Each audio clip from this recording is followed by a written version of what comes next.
कृष्णा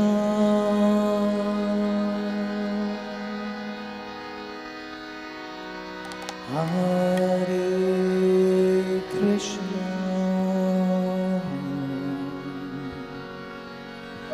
कृष्णा कृष्णा हरे हरे।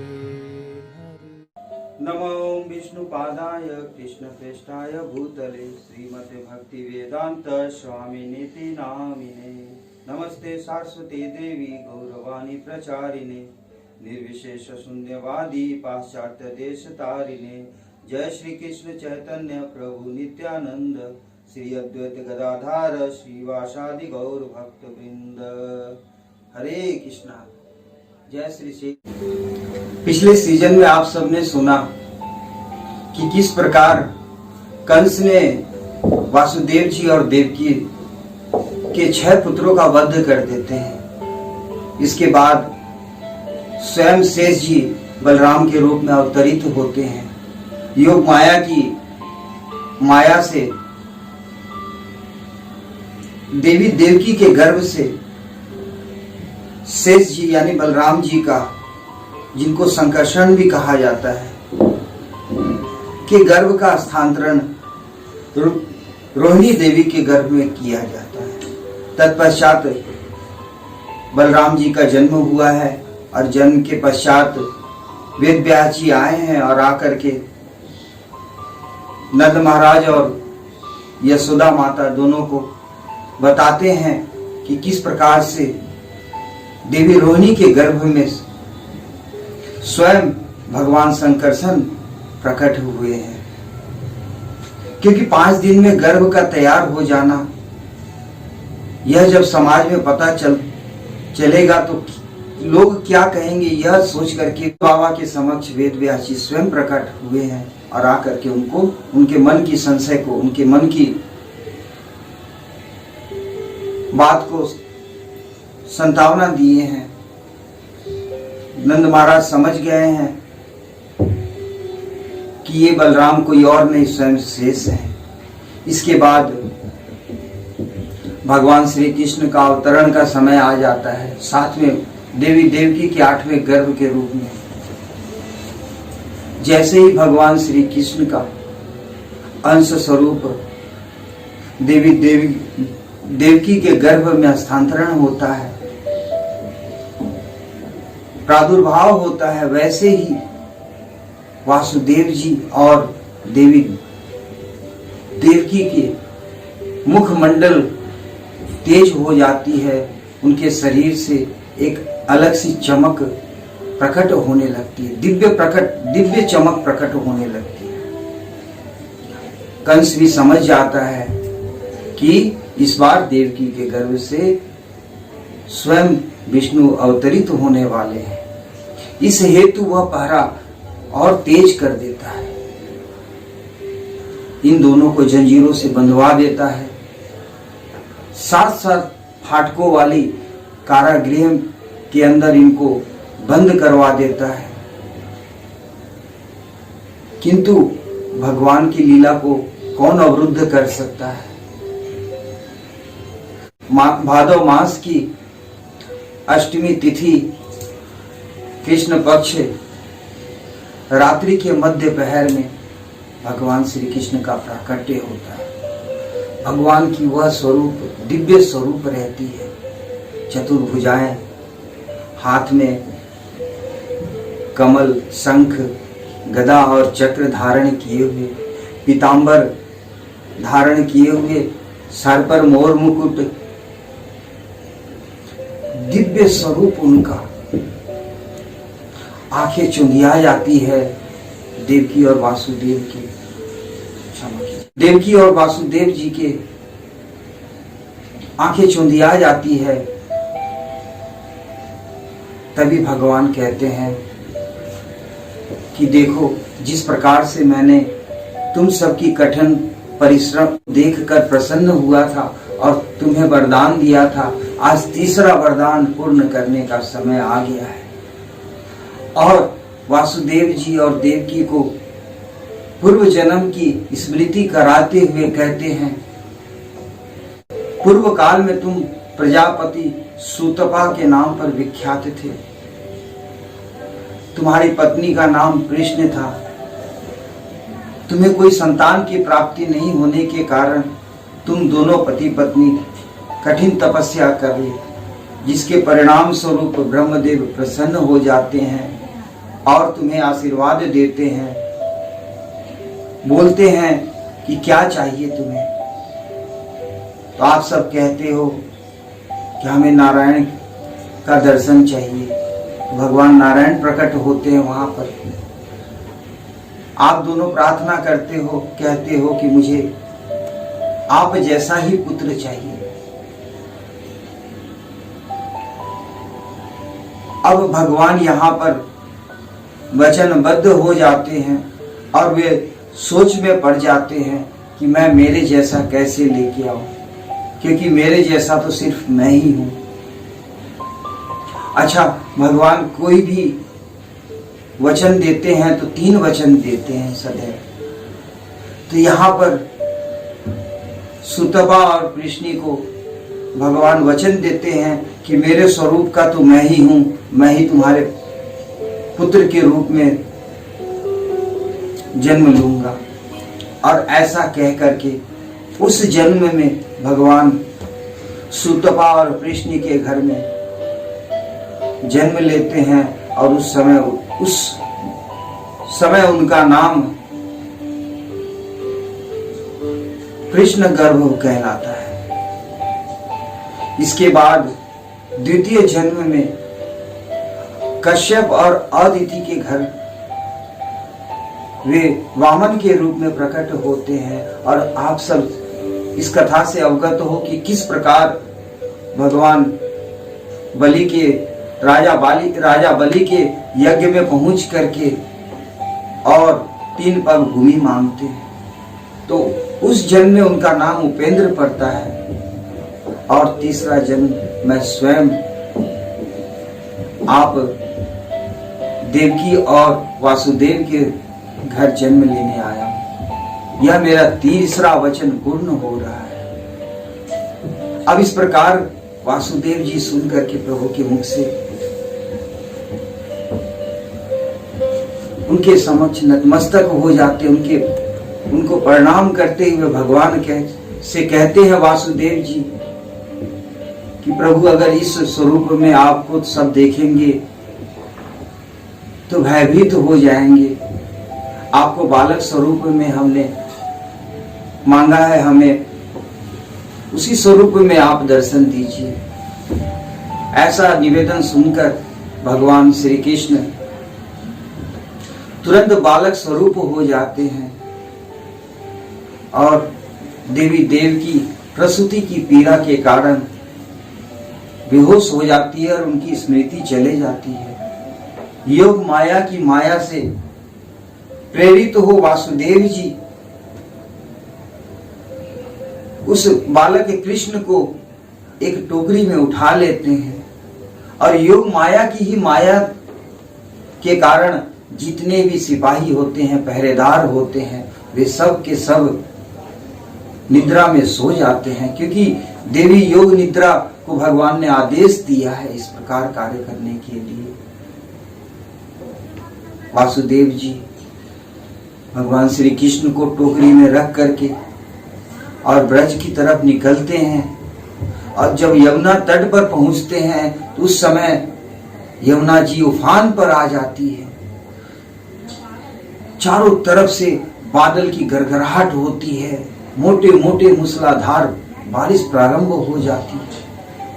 यमुना जी की तो लहर ऐसा लगता है कि आज पूरे मथुरापुरी को ही डुबो देगी, अपने साथ बहा के लेके चली जाएगी, ऐसा वेग धारण कर लेती है। वासुदेव जी भगवान श्री कृष्ण को लेकर के यमुना तट पर पहुंचते हैं। यमुना देवी उनको रास्ता प्रदत्त करती है। वासुदेव जी कृष्ण को लिए हुए उस यमुना जी को पार करते हैं और नंद महल में पहुंच करके सोई हुई यशोदा के समक्ष जो योग माया कन्या के रूप में प्रकट हुई है, उसे वे ले लेते हैं और उसके स्थल पर कृष्ण को रख करके और वापस पुनः मथुरा कारागृह की तरफ चले जाते हैं। दूसरे दिन प्रातः होते ही पूरे ब्रज में एक खुशियों की लहर फैल जाती है, क्योंकि सबको यह सूचना मिल जाता है कि हमारे मुखिया नंद के घर में बालक ने जन्म लिया है, पुत्र ने जन्म लिया है। इधर कंस जब वासुदेव जी उस कन्या को लेकर के आ जाते हैं कारागृह में, तो योग माया देवी अपनी माया को हटाती हैं और सब सारे सैनिक जागृत हो जाते हैं और जाकर के कंस को सूचित करते हैं कि देवकी ने संतान को जन्म दे दिया है। कंस एक क्षण की विलंब किए बगैर तुरंत कारागृह में प्रवेश करता है और जाकर के देवकी के गोद में पड़े हुए शिशु को छीनने का प्रयास करता है। देवी देवकी रुदन करती है, कितने प्रकार से समझाने का प्रयास करती है, किंतु दुराचारी कंस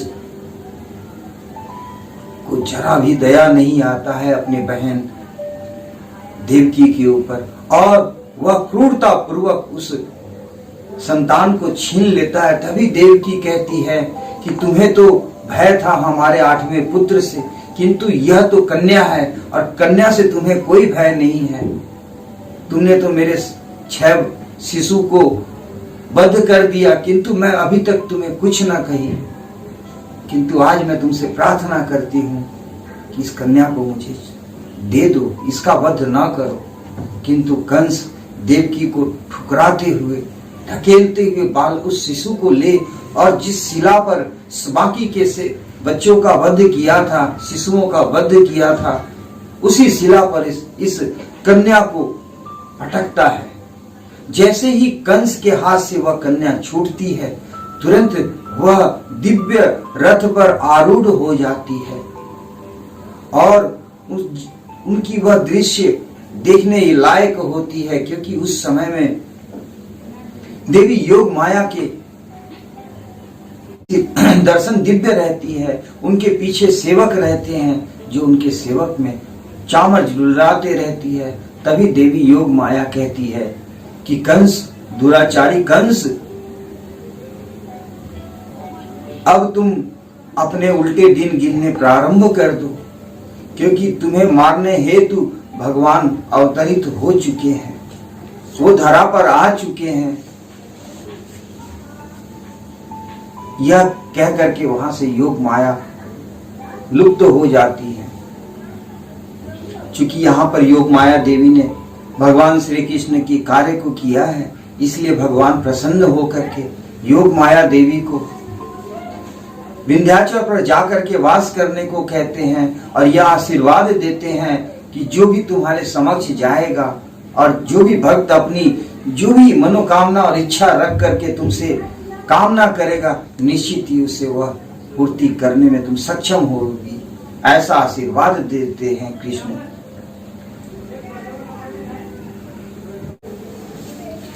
इधर कंस को जैसे ही पता चलता है योग माया की बात से कि कृष्ण अवतरित तो हो चुका है, अब इसे रात दिन भगवान श्री कृष्ण हर कोने से भगवान श्री कृष्ण ही दिखाई देने लग जाता है। भगवान श्री कृष्ण की यही माया है, यही कृपा है उनकी हम सब पर। देखिए, चाहे शत्रु बैर के रूप में भजो, चाहे दास्य के रूप में भजो, चाहे सखा के रूप में भजो, जिस रूप में भजो वे सदैव भक्तों का कल्याण ही करते हैं। तो कंस यहाँ पर वैर रखते हुए भगवान श्री कृष्ण को पूछता है। इसके कारण रात्रि दिन भगवान ऐसी माया कर देते हैं कि हर तरफ उनको, उस कंस को, दुराचारी कंस को भगवान श्री कृष्ण ही दिखाई देने लग जाता है। वह सभा बुलाता है और सभा में सभी श्रेष्ठ राक्षस शिरोमणियों से पूछता है कि तुम सब सलाह दो मुझे कि मुझे क्या करना चाहिए, क्योंकि मेरा वध करने हेतु वह छलिया बहुरूपिया विष्णु धरती पर जन्म ले चुका है,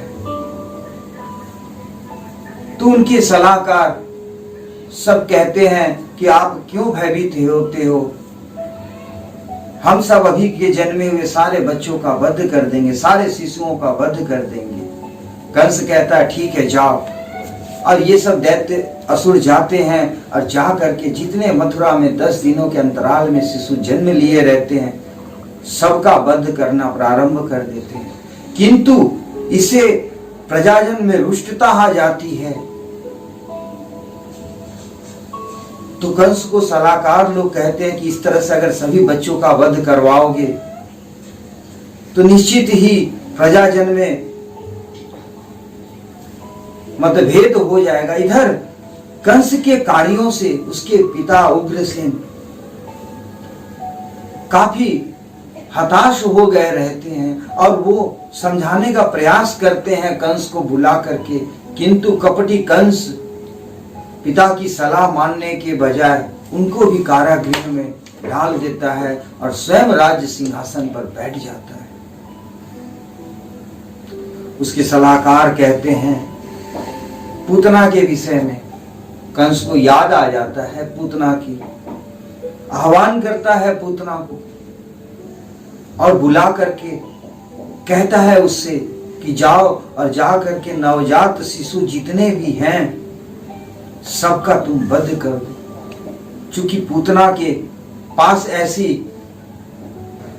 असुरी माया रहती है कि वो जिस रूप में चाहे अपने आप को परिवर्तित कर सकती है, और उसके स्तन में एक विषैला हलाहल रहता है जिसके चखने मात्र से भी शिशु का कि क्या बड़े बड़े जीव का भी वध हो जाए, मृत्यु हो जाए।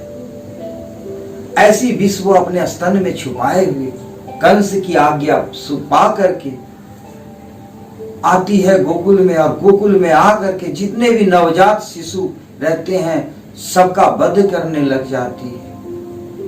इधर नंद महाराज अपने साथ श्रेष्ठ मुखियाओं को लेकर के पुत्र होने की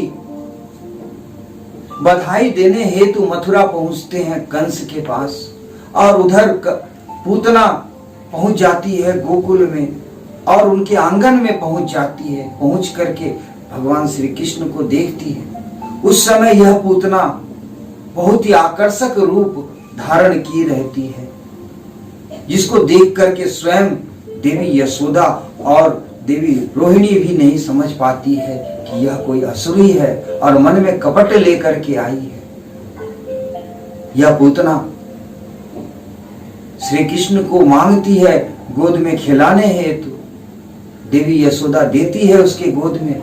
वह खिलाते खिलाते अपना स्तनपान कराना प्रारंभ कर देती है श्री कृष्ण को। भगवान श्री कृष्ण तो जानते हैं, क्योंकि वे तो स्वयं लीलाधर हैं और आए ही हैं इन्हीं सब लोगों का कर चुकाने के लिए, इन सब का ही कल्याण करने के लिए तो वे आए हैं धरा पर। तो भगवान श्री कृष्ण पूतना का जैसे ही स्तनपान प्रारंभ करते हैं तो वे उसके प्राण, दूध के साथ साथ उसके प्राण भी खींचने लग जाते हैं।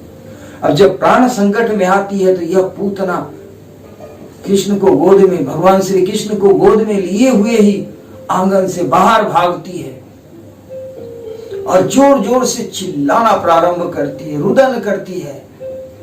किंतु भगवान श्री कृष्ण ने एक बार जिसको पकड़ लिया कहां छोड़ते हैं। यहां पर पूतना का कल्याण लिखा था श्री कृष्ण के हाथों। भगवान श्री कृष्ण देखते ही देखते उस पूतना का प्राण खींच लेते हैं। वह पूतना धराशायी मृतमान धरा पर गिरती है। उस समय उसके शरीर की विशाल काय आकृति से कई वृक्ष लताएं ध्वसित हो जाती, इतना विशाल काय शरीर रहता है। तभी पूरे गोकुल के लोग वहां एकत्रित हो जाते हैं और भय के मारे कांपते हुए तमाशा बिन बने देखते रहते हैं और बात करते रहते आपस में कि आज तो यशोदा का भाग्य बिगड़ गया। देखो, एक तो भगवान ने इतने उम्र के पश्चात संतान दिया, और दिया भी तो देखो कैसा विधाता ने स्वांग रचा कि उस बालक की आज हत्या हो गई। किंतु यह क्या, पूतना को नीचे पटक भगवान श्री कृष्ण उसके छाती पर बैठ करके और कीड़ा करते रहते हैं। सब लोग देख करके प्रफुल्लित हो जाते हैं और जाते हैं तुरंत पूतना के छाती पर से भगवान श्री कृष्ण को उठा करके यशोदा के गोद में प्रदान करते हैं। देवी यशोदा भी संभाले हुए लेकर जाते हैं कृष्ण को और जा करके उनको पंचगव्य से स्नान कराती है, उनकी नजर उतारती है और ढेर सारी गैयों का दान करती है ब्राह्मणों। यह पूतना पूर्व जन्म में और कोई नहीं, स्वयं राजा बलि की पुत्री रत्नमाला थी। जिस समय भगवान श्री कृष्ण वामन के रूप में प्रकट हुए थे और राजा बलि के यज्ञ मंडप में पहुंचे थे, उस समय राजा बलि की पुत्री रत्नमाला उस वामन रूप को देख करके मन ही मन यह इच्छा करती है कि इस तरह का पुत्र अगर मेरा होता तो मैं उसे अपने छाती पिलाती, उसे अपना स्तनपान कराती। भगवान तो अंतर्यामी है, भगवान ने उसी समय तथास्तु कह दिया था। और यह पूतना वही रत्नमाला है जिसका कि भगवान ने आज उद्धार किया है। तो भगवान की लीला ऐसी ही है, वे शत्रु को भी नहीं छोड़ते हैं, किंतु शत्रु ऐसा होना चाहिए जो उनका नाम ले ले, क्योंकि भगवान के पवित्र नाम से ही वे प्रसन्न होते हैं। और कलयुग में तो दूसरा कोई उपाय भी नहीं बताया गया है, सिर्फ एकमात्र उपाय है उनकी कृपा प्राप्ति करने का, वह है उनके पवित्र नाम का जप। हरे कृष्णा कृष्णा कृष्णा हरे हरे, हरे राम राम राम हरे हरे। भगवान श्री कृष्ण ने पूतना का उद्धार कर दिया। अब एक दिन की बात है, भगवान श्री कृष्ण मैया यशोदा के हाथों सेवित हो आंगन में दूध पान किए हुए मस्त लेटे रहते हैं। मैया यशोदा भगवान श्री कृष्ण का नामकरण होने वाला है, इस हेतु अतिथि काफी सारे आए रहते हैं, तो उनके सत्कार में लगी रहती है। अब इधर क्या होता है कि भगवान श्री कृष्ण तो भूमि पर ही लेटे रहते हैं, तभी भगवान श्री कृष्ण प्रांगण के एक कोने में बैलगाड़ी के नीचे पड़े रहते हैं। तभी उत्कच नामक एक असुर जो वायु के रूप में रहता है, उसका शरीर नहीं दिखता है, वह भगवान श्री कृष्ण को वध करने का प्रयास करता है। और भगवान श्री कृष्ण खेल ही खेल में अपने एक अंगूठे के वार से पूरे बैलगाड़ी ही उसके ऊपर पटक देते हैं, पलट देते हैं, और उसमें वह उत्कच मर जाता है। अब सब लोग को देख करके आश्चर्य लगता है कि 6 दिन का बालक, 6-8 दिन का बालक और इतने बड़े बैलगाड़ी को, इतने बड़े गाड़ी को कैसे अंगूठा से पलट दिया। सब लोग विस्मित होते हैं, आश्चर्यचकित होते हैं कि इनको भी समझ में यह नहीं आता है, किंतु यह तो प्रभु के लिए खेल है। इसके बाद एक दिन की बात है, ऐसे ही मैया यशोदा भगवान श्री कृष्ण को स्तनपान करा करके और गोद में रख करके सुलाने का प्रयास करते रहती है। तभी अचानक से इनका वजन बढ़ने लग जाता है। मैया यशोदा सोचती है कि क्या हो गया, लल्ला का वजन इतना क्यों बढ़ने लग गया अचानक से, और वे समझ नहीं पाती हैं और लल्ला को झूलन में सुला देती हैं। सुलाने के पश्चात अपने नित्य कर्म में लग जाती हैं। तभी क्या होता है कि तृणाविर्त नामक एक असुर आ जाता है और भगवान श्री कृष्ण को उठाए अपने गोद में और सीधा ऊंचे आकाश में उड़ जाता है। अब यह देख करके सारे गोकुलवासी त्राहिमाम त्राहिमाम मचा देते हैं। देवी यशोदा तो मूर्छित हो जाती है,